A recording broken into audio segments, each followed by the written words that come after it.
The Arizona sun had a way of burning memory into flesh. It baked the earth until it cracked like an old man's lips, and it turned sorrow into something sharp enough to cut the soul. On that merciless afternoon of June 1874, Evelyn Carter stood before the blackened ruins of Fort Garland, the only home she had ever known, and swore to the sky that she would never forgive. The wind stirred her hair, tossing streaks of ash and dust across her pale face. The air smelled of smoke and death, the kind that lingers long after the fire dies out. Around her, the once proud outpost lay silent.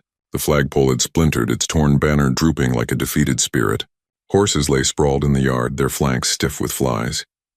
The barracks, the stables, the command building had all gone, reduced to smoking timbers, and among the wreckage lay the bodies of her father and her younger brother. Captain Jonathan Carter had been a hard but honorable man, a soldier who believed in the banner he served. He'd taught Evelyn to ride before she could walk, to shoot straight and to keep her chin high no matter what the world threw her way.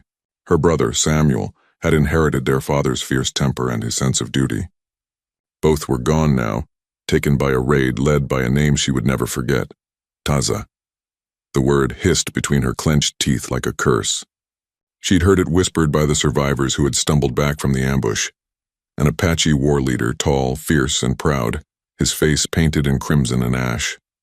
They said he fought with the fury of the desert itself, and when he rode, his warriors followed like ghosts out of the rocks.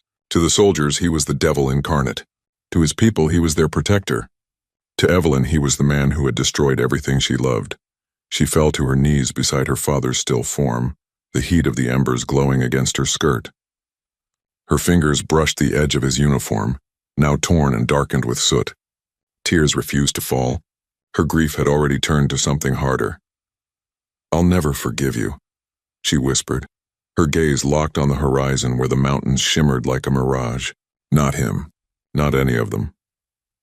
The chaplain who buried the dead tried to comfort her, saying that vengeance was the Lord's. But Evelyn wasn't listening to scripture anymore. The frontier had no patience for gentle faith. Out here, mercy was a luxury and hate was armor. When the soldiers rode out weeks later to hunt the Apache, Evelyn begged to go with them. They refused, saying no woman belonged in the saddle for such a mission. But Evelyn had never been one to accept what men decided for her. Months passed. The fort was rebuilt, but her heart wasn't. Evelyn left under the pretense of joining her aunt in Prescott, traveling with a merchant wagon train that cut through the harsh country south of Tucson. She rode alone, her father's revolver holstered at her hip, her mind filled with dreams of revenge. Every canyon, every whisper of wind through the mesquite trees reminded her of the man she hated, the shadow she longed to face.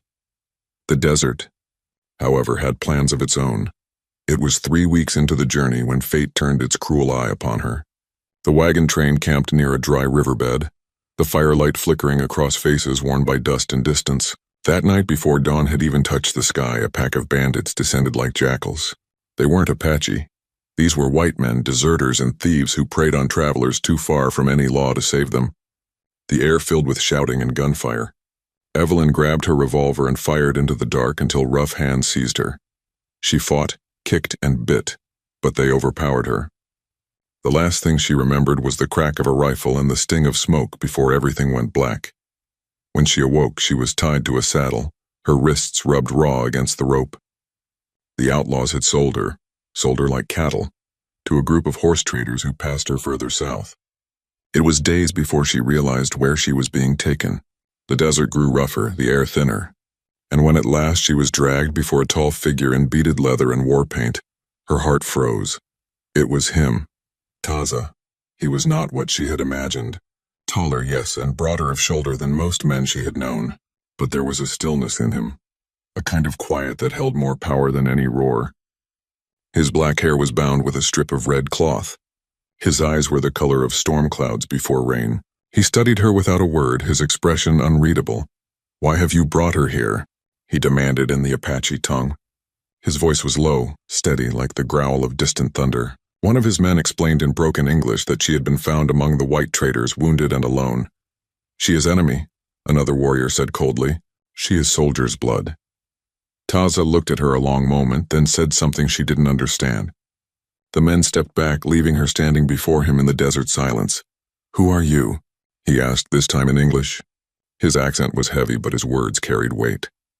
Evelyn lifted her chin, defiant despite the dust and the ropes on her wrists. "My name is Evelyn Carter," she said. "And if you know it, then you know why I should hate you." His gaze didn't waver. "Hate is a heavy stone," he replied. "You carry it too long and it breaks your spirit before your enemy." She wanted to spit at him, to tell him that her spirit had died the day he slaughtered her family. But something in his eyes stopped her, something unexpected. There was no triumph in them, no cruelty, only the deep weariness of a man who had seen too much war. "Why didn't you kill me?"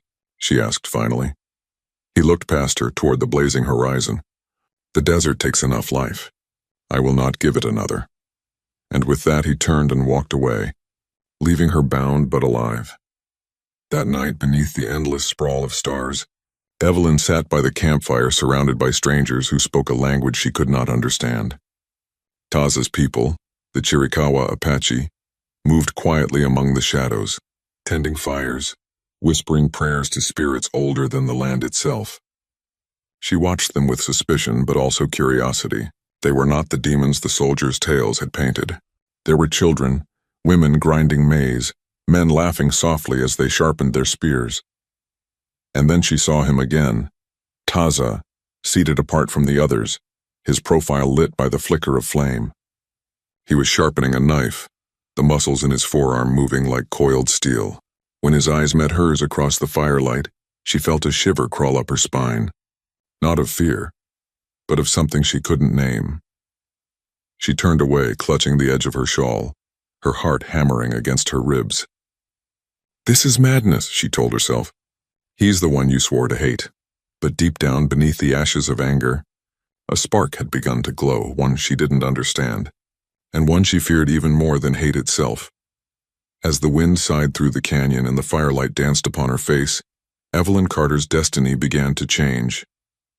She didn't know it yet, but the path she had chosen, the road of vengeance, had led her not to destruction, but to a love that would defy the laws of blood and war. And somewhere beyond the stars, perhaps even the desert spirits smiled, for they had seen this before. Hatred was only the beginning. Love, fierce and forbidden, was the fire that would burn far longer.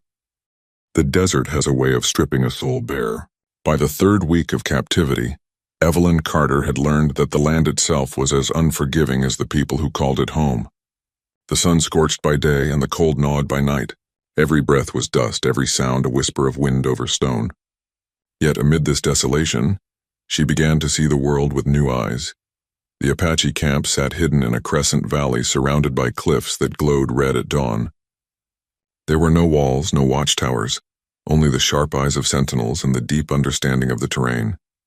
Evelyn had imagined her captors as savages, but what she saw instead were families.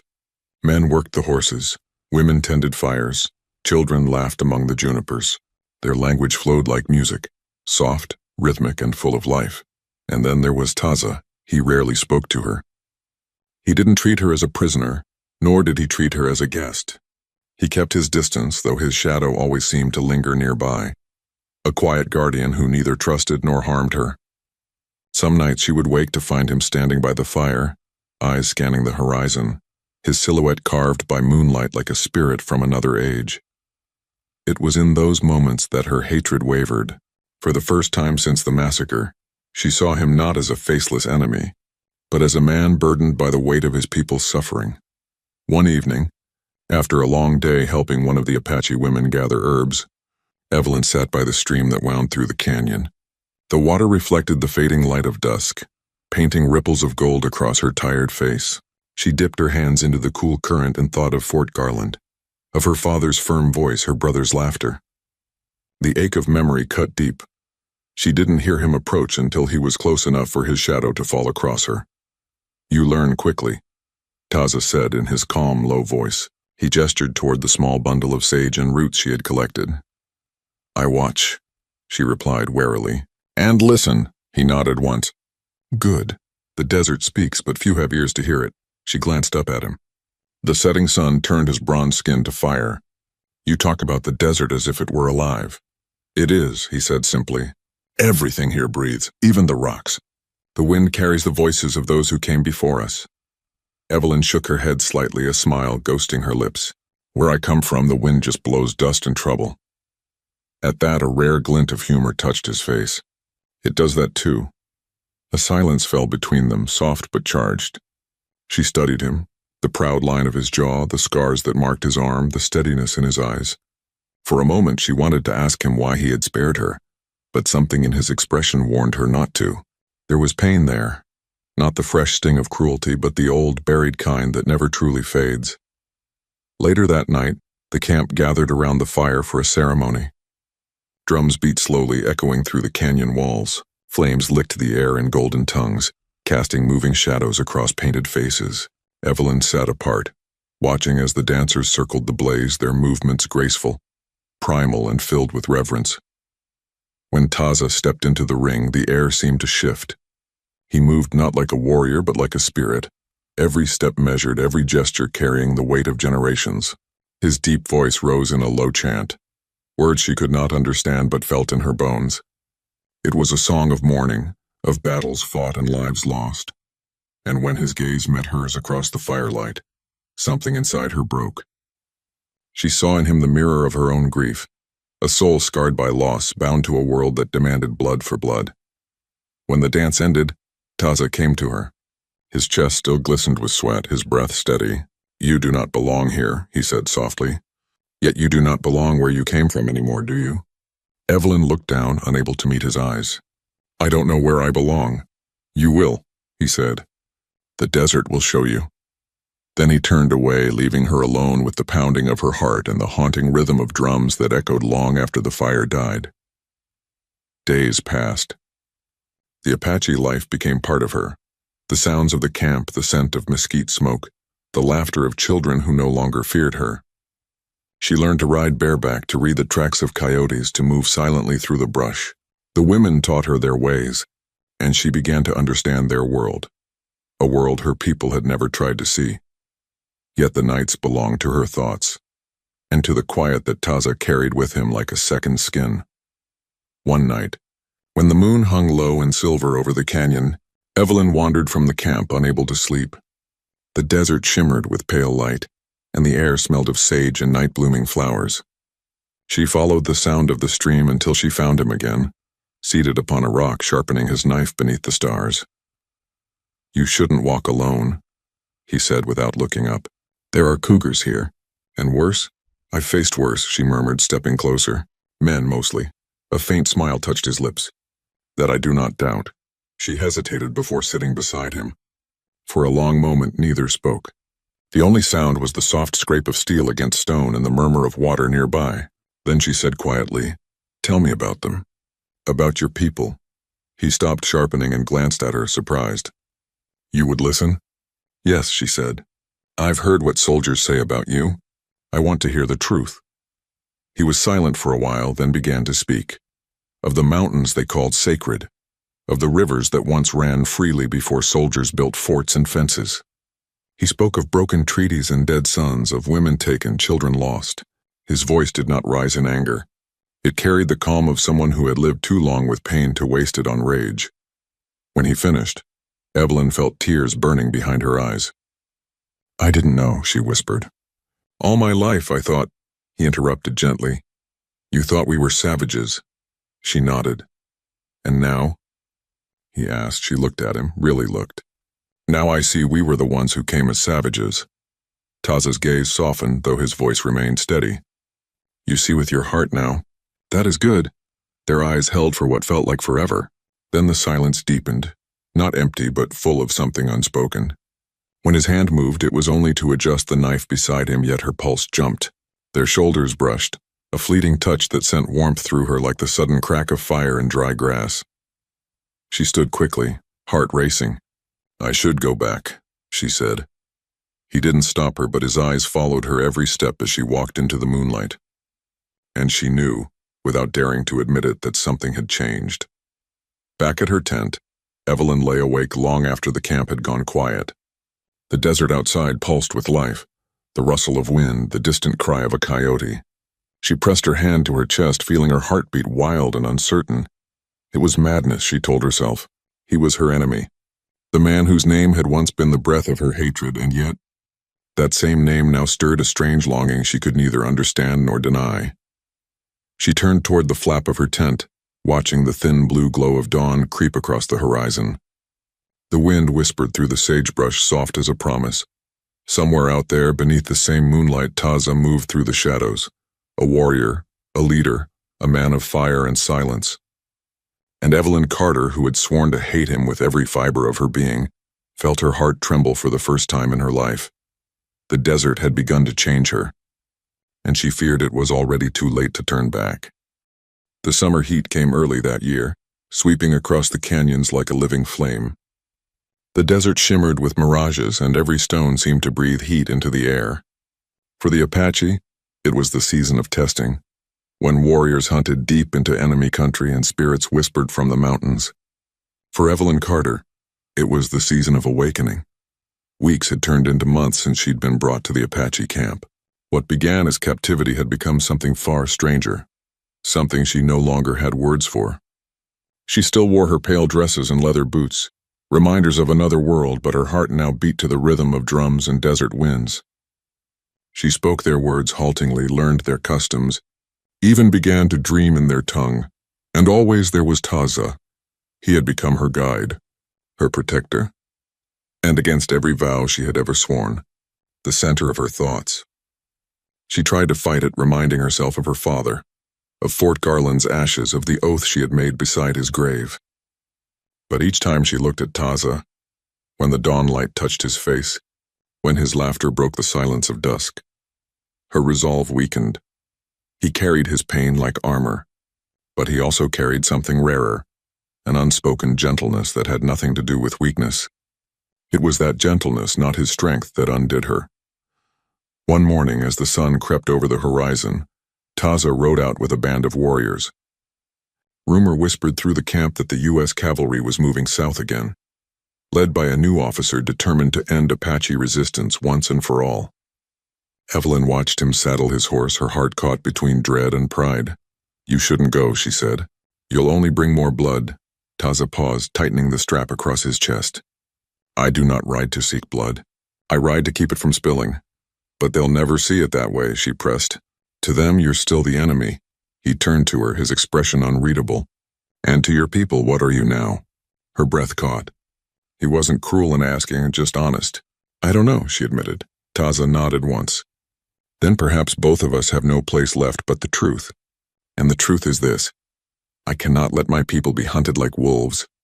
She stepped closer, her hand brushing his arm before she realized it. "Then let me come." His eyes softened. "No, White Dove. The path ahead is not for you." Her breath trembled. No one had ever called her that, and White Dove, the name soft on his tongue, half in his language, half in hers. "Then promise you'll return," she whispered. He did not answer. Instead, he touched 2 fingers to his chest, then to hers, a gesture she had seen him give to his warriors before battle. And then he rode away, the thunder of hooves fading into the wide, merciless horizon. Days turned to nights, and still he did not return. The camp grew tense. Smoke from distant fires marked skirmishes in the valleys. Evelyn helped tend the wounded that came back, young men proud and broken, their eyes haunted. She could no longer tell who was right or wrong. All she saw was pain, endless, senseless, devouring everything it touched. When Taza finally returned, his horse was bloodied, his face streaked with dust and exhaustion.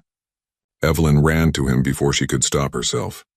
He swayed in the saddle, half conscious, and when she reached up to steady him, his weight collapsed into her arms.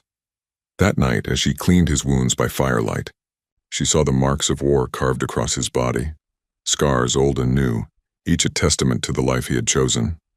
When he woke, she was sitting beside him, her hand resting lightly on his chest, feeling the slow, steady rise of his breath. "You should have let me go with you," she said softly. He managed a faint smile. "If you had, who would have stopped me from dying?"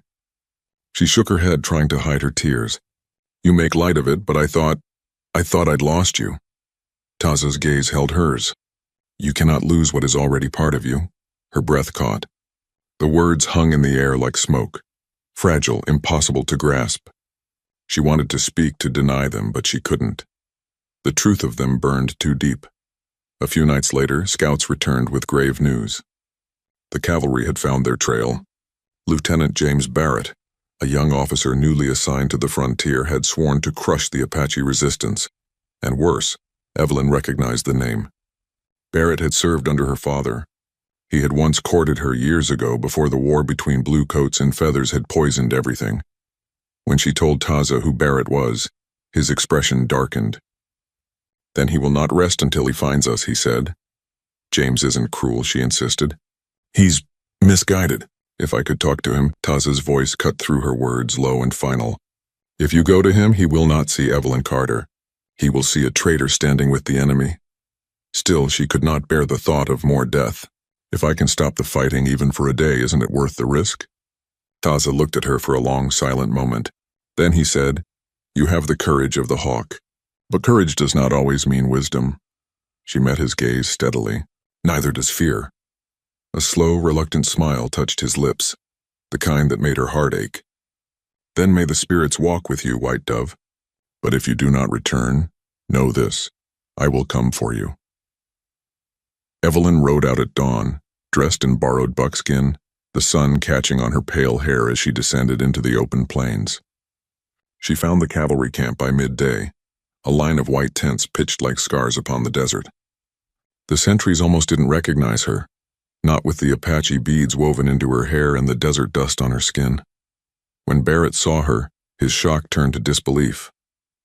"Evelyn, my God, what have they done to you?" "They've done nothing," she said. "They saved me." "Saved you?" His face twisted. "You're living among murderers. Don't you see what they are?" "And what are we, James?" she demanded. "The ones who burn their homes? Who steal their land?" He flinched, the words cutting deeper than bullets. "You don't understand." "I understand enough," she interrupted. "They're not demons, James. They're people, fighting to live just like us." But the soldiers were listening, and her words turned the air sharp. Barrett's authority faltered. "You should have stayed dead," one trooper muttered. "You're no better than they are." Evelyn knew then she couldn't change their hearts with words alone. And worse, she realized Taza's warning had been true. They would never see her as one of their own again. That night she tried to slip away, but the soldiers caught her. Barrett tried to reason, even begged her to stay. "Evelyn, you're blind," he said, gripping her arm. "That savage will turn on you the moment it suits him." She tore her arm free. "You don't know him. You don't know me." And then the desert erupted in fire and thunder. Gunshots echoed through the night as Taza and his warriors struck from the ridges. Evelyn ran into the chaos, shouting for them to stop, but no one could hear her. Horses screamed, rifles flashed, and the air filled with the bitter tang of smoke and blood. Barrett drew his pistol, and she saw him aim, not at her, but at Taza, who had appeared through the smoke, bow drawn, eyes locked on the man who threatened the woman he loved. Evelyn didn't think. She threw herself between them. The rifle cracked, and the world exploded in sound and pain. Taza was on her in an instant, pulling her down, shielding her with his body. Another shot rang out, and he staggered. She felt his blood, hot and slick, spill across her hands. "No!" she screamed. "Taza," he caught her wrist, his voice a whisper against her ear. "Do not cry, White Dove. The desert does not weep. It remembers." She pressed her hand to his wound, desperate, trembling. "Don't you dare die on me." But his eyes were fading, the strength leaving him like sand through fingers. Around them the battle roared on, men dying for pride, for fear, for ghosts of old vengeance. Yet in that moment Evelyn saw only him, the man she had sworn to hate and now could not live without. As dawn broke over the blood-stained sands, the shooting ceased. The soldiers retreated, broken and leaderless. Evelyn knelt beside Taza, her tears falling at last. Love, she realized, was as cruel and boundless as the desert itself. And it would not let her go, not now, not ever. The dawn after the battle was painted in blood and gold. The desert lay silent again, save for the moan of wind through the broken canyon. Smoke curled upward in thin, weary ribbons from the burned wagons below. The U.S. cavalry had retreated with their wounded, and the Apaches had melted back into the stones, ghosts returning to the land that had birthed them. And amid that silence, Evelyn Carter knelt beside the man she thought she had lost. Taza's breath came shallow and ragged. The bullet had grazed his ribs, tearing through flesh but sparing the bone. He was still alive, and barely. Evelyn had pressed her hands against the wound through the long hours of night, whispering prayers she had long stopped believing in. Now, as the first light of morning touched his face, she knew the battle for his life had only just begun. "Hold on," she murmured, brushing sweat from his brow. "You're not leaving me. Not now." His eyelids fluttered and his cracked lips curved faintly. "Still giving orders, White Dove?" Tears burned her eyes, half relief, half fury. "You're lucky I'm here to give them." Taza's faint smile faded, his face tightening with pain. "They will come again," he whispered. "Your soldiers. They will not stop." Evelyn looked out across the plains where the cavalry had fled. The desert stretched endless and unforgiving, yet she felt no fear now. "Then we'll go where they can't follow," she said. "Some place the world forgets." Taza's eyes opened fully then, dark and steady, the strength behind them still fierce even in weakness. "There is no place the world forgets, Evelyn. Only the places it never learned to see." They hid in a canyon west of the San Pedro River, a place of red walls and cool shadows where water trickled year-round. The Apaches called it Ngosh K, the Hidden Heart. There Evelyn nursed him back to life. She tore strips from her own dress to bind his wound, learned to grind herbs for medicine, and kept the fire burning through the long, cold nights. Days passed in slow rhythm, the kind that blurs time into something eternal. Taza's strength returned, though he still bore the stiffness of pain. He taught her how to read the canyon signs, where the mountain lion walked, where the quail nested, where the stars hid water in the desert's belly. Evelyn, in turn, taught him words in English he had never needed before: trust, hope, home. At night, when the fire burned low and the crickets sang in the brush, they spoke of dreams. She told him about the house she once imagined having: white walls, a porch facing the sunset, a piano her mother used to play. He told her about the childhood he'd had before war, of fishing with his brother in the Gila River, of his mother's songs under the cottonwoods. It was then Evelyn realized how little she had ever known of the people her own had called enemies. Their stories, their laughter, their grief, all had been stolen by the world's indifference. Sitting beside him beneath a sky full of stars, she began to feel shame for the blindness she had been born into.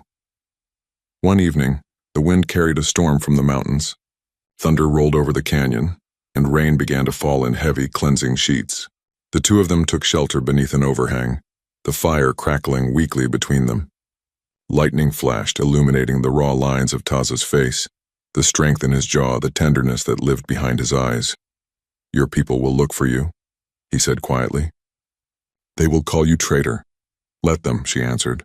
"I'd rather be faithless to hatred than faithful to lies." He looked at her for a long moment. "You are not meant for this life, Evelyn. The desert is cruel. So am I," she said, and though her tone was fierce, her eyes shimmered. "Or I was. Until you made me see what living truly means."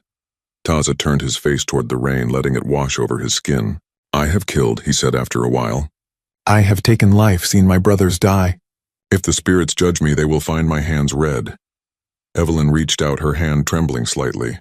"Then let me share your burden," she whispered. "Maybe together we can make something clean again." He looked down at her fingers, small, pale, dirt-streaked, resting against his arm.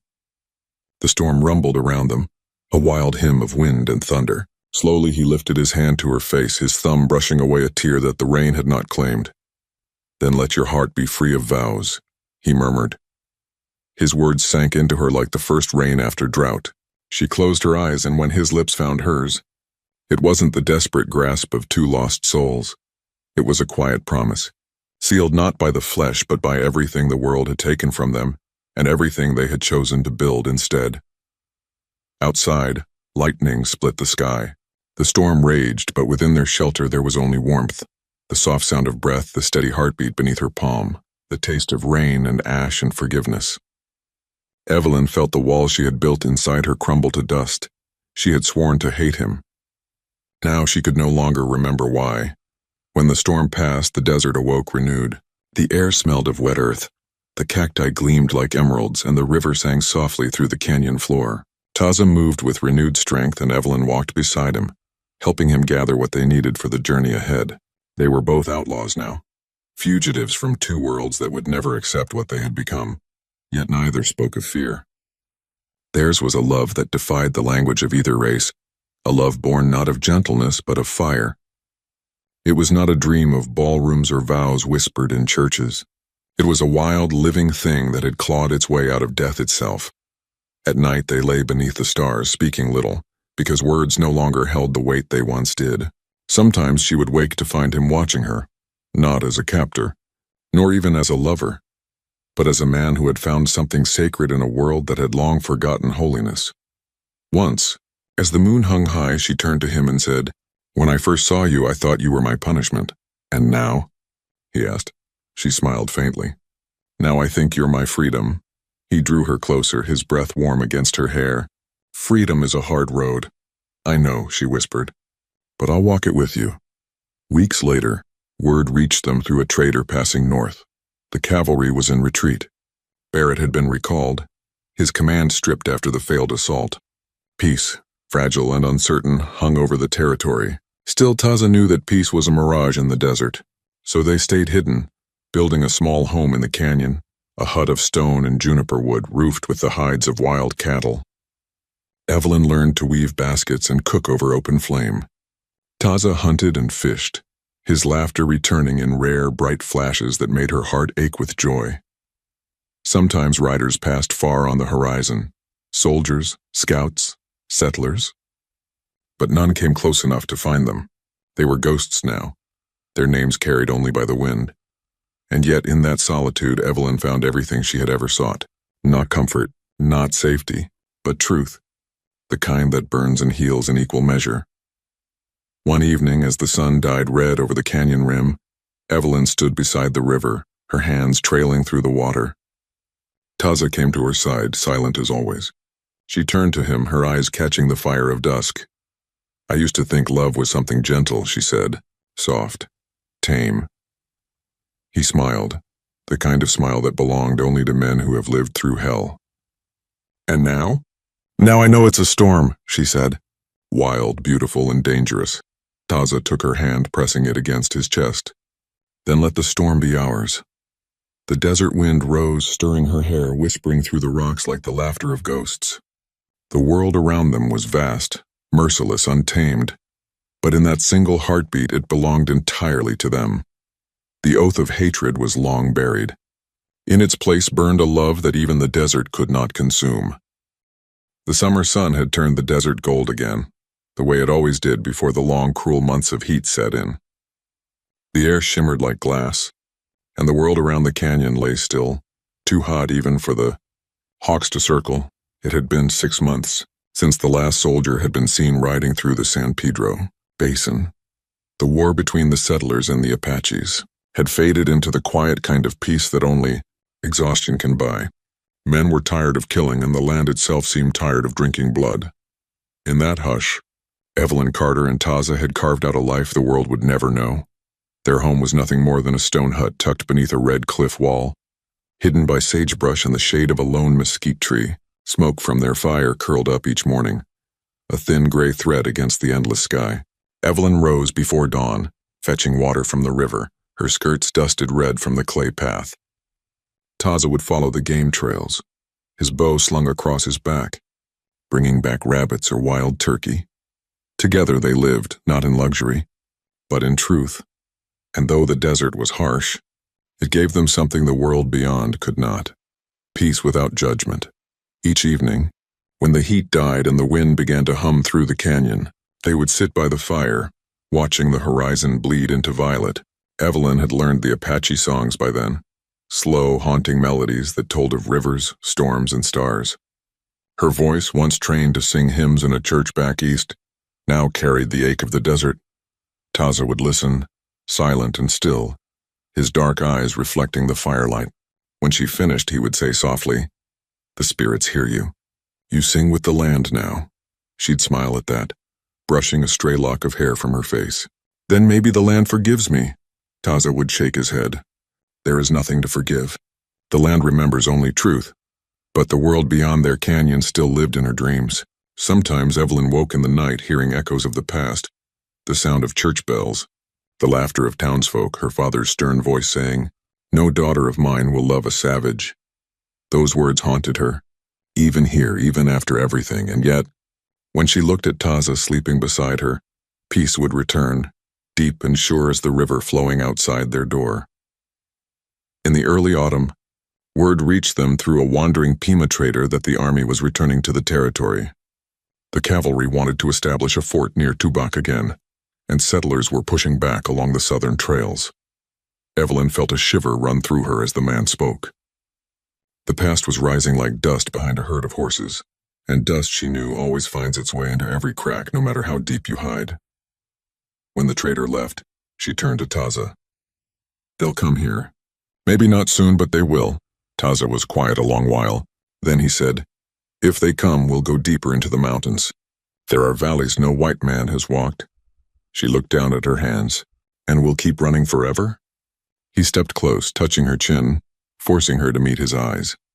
"Not running, living. But what kind of life is that?" she whispered. "Always hiding, always looking over our shoulders?" He smiled faintly. "The kind worth fighting for." Evelyn pressed her forehead against his chest. "Then we fight." The months that followed tested them more than any before. Game grew scarce and the wind came howling through the canyon with the taste of winter. Evelyn learned to mend their clothes from animal hide, to trap quail and tan deer hides with ash and smoke. She had never imagined she could live like this. A woman once raised among polished floors and lace curtains, now hardened by desert dust and hunger. But in the hardship, she found strength. Taza would often watch her from a distance, the way she carried water, the way she built the fire with sure, steady hands, and he saw in her not the frightened woman he had once taken captive, but a spirit equal to his own. One evening, he said to her, "When I first saw you, I thought you were a flame, something wild, dangerous. I did not know that you would burn inside me." She smiled softly. "And I thought you were the darkness itself. But now I see it was never darkness, just a place where no one had yet brought light." They stood together in the twilight, the stars coming alive overhead, and the canyon wind weaving through their hair. In that moment there was no divide between them, not race, not history, not the world's cruel laws. Only two souls who had fought through fire to find each other. Winter came harsh and unrelenting.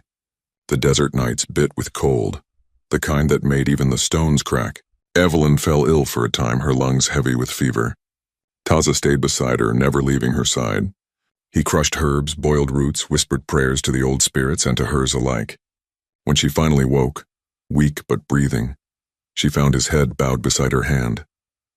"You should rest," she murmured, voice cracked. He lifted his eyes, tired, red from sleepless nights. "I rest when you live." Tears welled in her eyes, but he brushed them away with rough fingers. "No more tears," he said. "The desert takes too much water already." Even in sickness, she laughed. "You always know how to make me smile." "And you," he said, "how to make me believe." From then on, neither spoke of leaving, nor of the world outside. They belonged to the land now, and to each other. Spring returned with the scent of wildflowers. Evelyn walked one morning to the river, where cottonwoods trembled in the breeze. She bent to wash her hands and caught sight of her reflection in the water. Her skin had bronzed under the sun, her hands calloused, her eyes sharper. She no longer looked like the woman who had come to the territory in silk and fear. She was something else, forged by the land, by love, by survival. Taza came up behind her quietly, his shadow falling across the water. "You look like the women of my people now," he said. She turned, smiling. "Then maybe I finally belong." He took her hand, pressing it against his heart. "You always did." Years later, writers would sometimes speak in hushed tones about a white woman seen deep in the Apache lands, living with a tall warrior by a hidden river. Some said she'd been taken captive. Others swore she'd gone willingly, forsaking her people for love. No one ever found them. But on nights when the desert wind howls low and the moon hangs heavy over the canyons, travelers swear they can hear the echo of a woman's laughter carried on the air, soft, free, and unafraid. The story of Evelyn and Taza was never written in books or carved in stone. It lived in the hush between the wind and the sand, in the places civilization forgot to claim. Their love was no gentle dream, but something fierce, born in hatred, tested by fire, and tempered by the wild. Evelyn Carter had sworn to hate him once. But the Apache's touch had set her heart ablaze, and that fire, untamed, unending, still burned somewhere in the heart of the desert.